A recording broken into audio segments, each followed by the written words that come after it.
जय जय शङ्कर हर हर शङ्कर जय जय शङ्कर हर हर शङ्कर जय जय शङ्कर हर हर शङ्कर जय जय शङ्कर.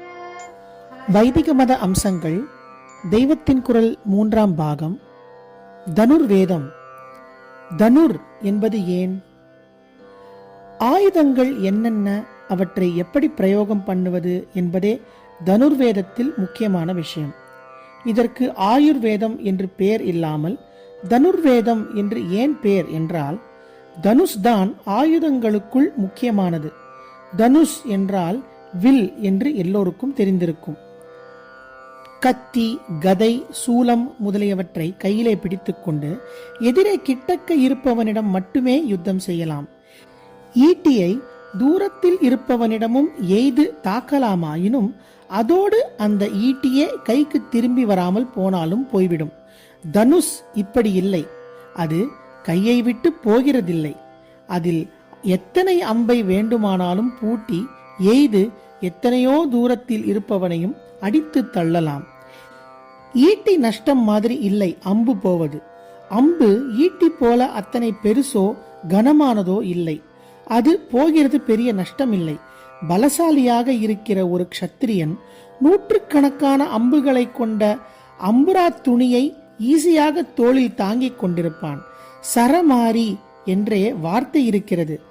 சுலபமாக ஒரு அம்பு போனால் இன்னொன்று என்று மழை பெய்கிற மாதிரி விட்டுக்கொண்டே இருக்கலாம். அத்தனை அம்புகளுக்கும் ஆதாரமாக பூட்டப்படும் தனுஷ் மாறாது. அஸ்திரம், சஸ்திரம். அஸ்திரம், சஸ்திரம் என்று ஆயுதங்கள் 2 வகைப்படும். ஆயுதத்தின் சக்தி, அதை பிரயோகிக்கிறவனின் சாமர்த்தியம் ஆகியவற்றை கொண்டு மட்டுமே சத்ருவை அடிப்பது சஸ்திரம். எல்லா ஆயுதங்களுமே இப்படிப்பட்டவைதானே என்று தோன்றலாம். வாஸ்தவந்தான். தற்காலத்தில் ஆயுத சக்தி, அதை போடுகிறவனின் யுத்த தந்திரம், இந்த 2 மாத்திரம்தான் யுத்தத்தில் வெளியாகிறது. ஆனால் முற்காலத்தில் இதோடு மந்திர சக்தியும் யுத்தத்தில் பிரயோஜனப்பட்டு வந்தது. மந்திர சக்தியோடு பிரயோகிக்கப்படும் ஆயுதமே அஸ்திரம். பெரிய ரிஷிகளாக, அவதாரங்களாக, உத்தம புருஷர்களாக இருக்கப்பட்டவர்கள் மந்திரத்தை சொல்லி ஒரு தர்பையை, புல்லை பிரயோகித்தால் கூட அது சத்ருவை சைன்யத்தோடே கூண்டோடு அழித்திருக்கிறது. ஆனாலும் பொதுவில் ஆயுதங்களிலேயே மந்திரங்களையும் சேர்த்து, அதாவது சஸ்திரங்களையே அஸ்திரங்களாக்கித்தான் யுத்தம் செய்திருக்கிறார்கள். இந்த சஸ்திரங்களில் முக்கியமாயிருப்பதும் தனுஷ்தான். பிரம்மாவை குறித்த மந்திர சக்தி கொண்ட பிரம்மாஸ்திரம், விஷ்ணுவை குறித்த மந்திர சக்தியுடன் கூடிய நாராயணாஸ்திரம், பரமசிவனை குறித்த பாசுபதாஸ்திரம், இப்படியே தேவதைகளை குறித்த வருணாஸ்திரம், அக்னேயாஸ்திரம், கருடாஸ்திரம், நாகாஸ்திரம் என்கிறவைகளை புராண கதாபாத்திரங்கள் விட்டதாக வரும்போது தனுசிலே சரத்தை பூட்டித்தான் இந்த அஸ்திரங்களாக்கி விட்டதாக போட்டிருக்கிறது. இப்போது ஆட்டம் பாம் போட்டவுடன் எத்தனை உட்பாதம் உண்டாயிற்றோ அதைவிட அதிகமாக இந்த அஸ்திர பிரயோகங்களின் போது உண்டானதாக புராணங்களிலிருந்து தெரிகிறது.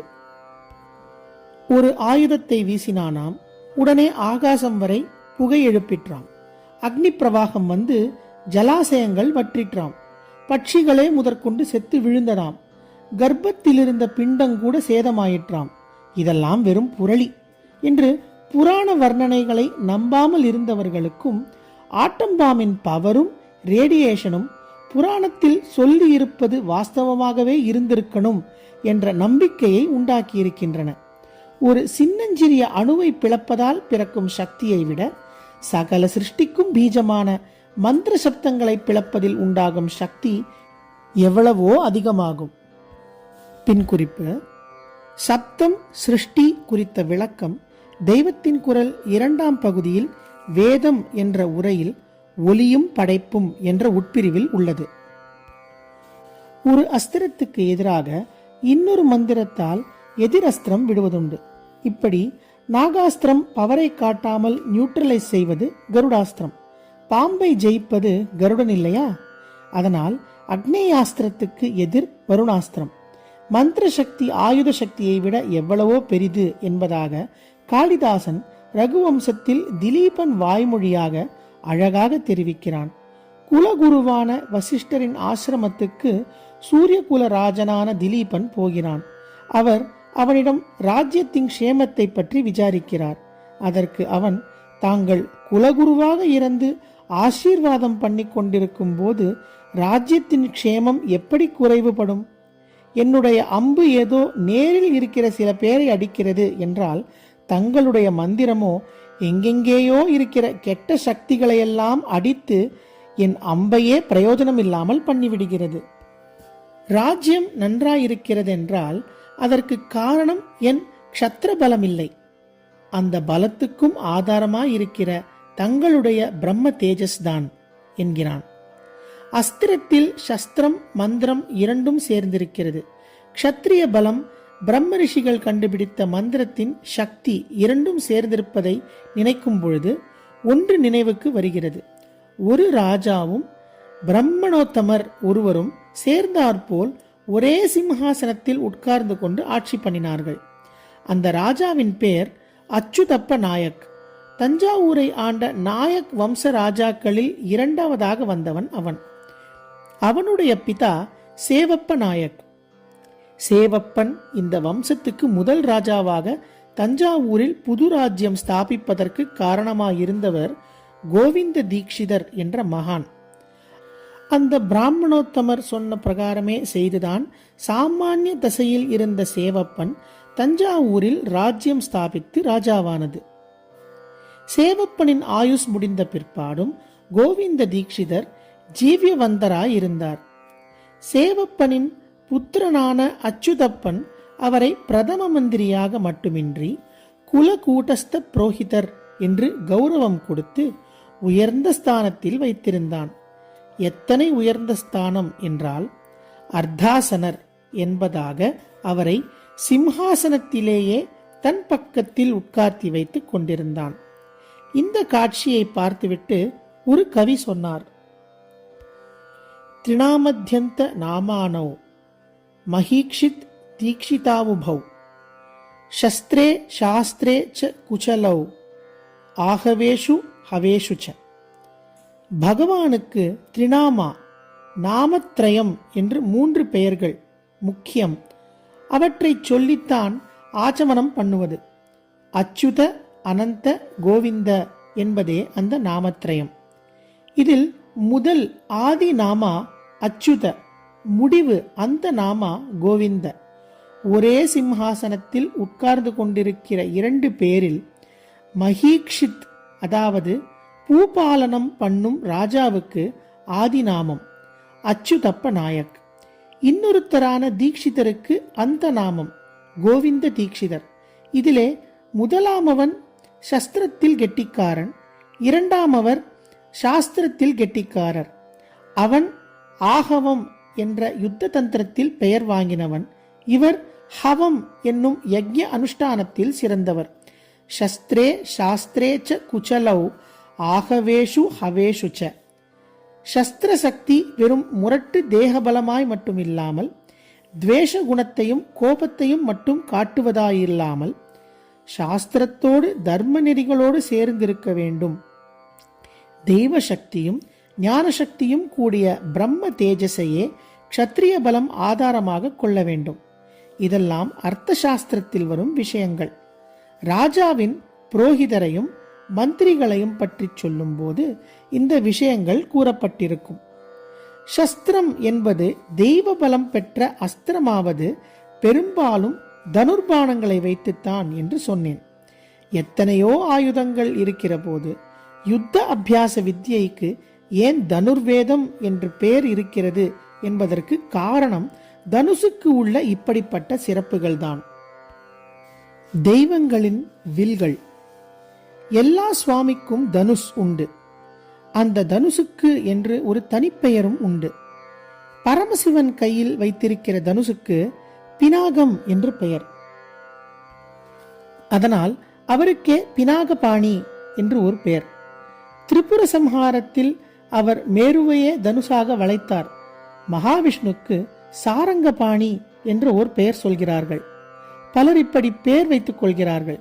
ஸ்ரீரங்கம் மாதிரி சாரங்கம் என்று நினைத்துக் கொண்டு சாரங்கபாணி என்கிறார்கள். அது தப்பு. இதிலே ரங்கம் எதுவும் இல்லை. சார்ங்கம் என்பதே சரி, சாரங்கம் அல்ல.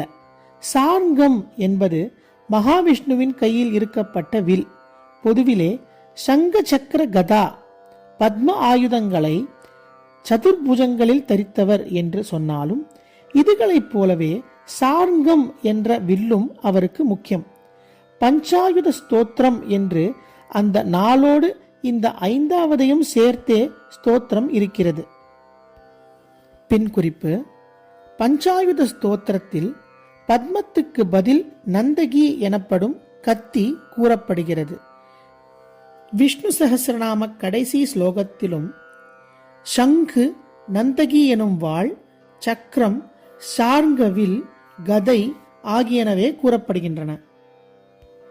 விஷ்ணு சஹஸ்ரநாம கடைசி ஸ்லோகத்திலும் சார்ங்கத்தை சேர்ந்து 5 ஆயுதங்களே சொல்லியிருக்கிறது. தாழாதே சார்ங்கம் உதைத்த சரமழை போல் நன்றாக வர்ஷிக்கட்டும் என்று ஆண்டாள் திருப்பாவையில் பாடியிருக்கிறாள். தேவர்கள் மகாவிஷ்ணுவுக்கும் பரமேஸ்வரனுக்கும் பலப்பரீட்சை பார்க்க நினைத்தார்கள். அவர்களும் சரியென்று விளையாட்டாக உடன்பட்டு தனுர் யுத்தம் பண்ணி கொண்டார்கள். அப்போது மகாவிஷ்ணு சிவனுடைய வில்லை கொஞ்சம் சேதம் பண்ணிவிட்டார். கொஞ்சம் பின்னமாய் போன இந்த சிவதனுஷ் விதேக ராஜாக்கள் வம்சத்திலே வந்து கடைசியாக ஜனகரிடம் இருந்தது. இதைத்தான் தனுர்பங்கம் என்று ராமர் உடைத்து சீதையை கல்யாணம் பண்ணி கொண்டார். தனுர்பங்கம் பண்ணின இடம் பீகாரில் தர்பங்கா என்று இருக்கிறது. அப்புறம் அவர்கள் அயோத்திக்கு திரும்புகிற வழியில் பரசுராமர் ஆக்ரோஷமாக எதிர்பட்டு ஒரு வில்லை ராமர் முன்னாடி நீட்டி, நீ ஏதோ சொத்தை வில்லை மிதிலையில் உடைத்து பெரிய பேர் வாங்கிவிட்டாயே, இப்போது இந்த தனுசை நான் பூட்ட முடிகிறதா பார். சிவ விஷ்ணுக்களின் தனுர் யுத்தத்தில் பழுதாகாமல் இருந்த நாராயண தனுஷ் இதுதான் என்றார்.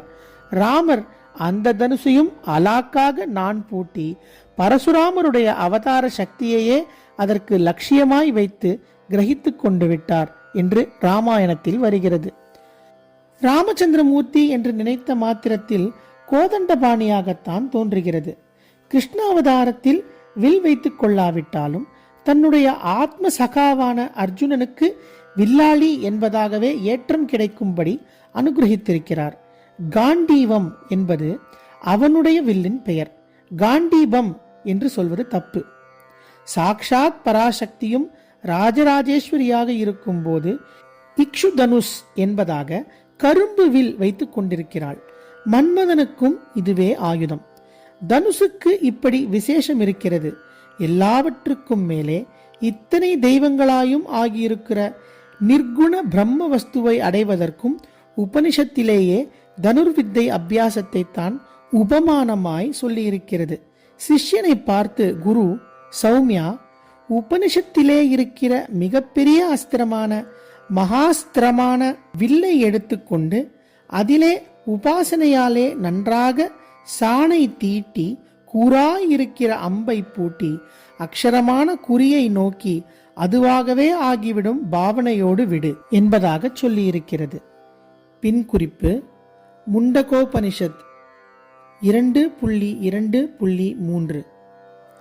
இங்கே உபனிஷத்தில் இருக்கிற மகா அஸ்திரம் என்பது ஓங்காரம், அம்பு என்பது ஜீவனையேதான்.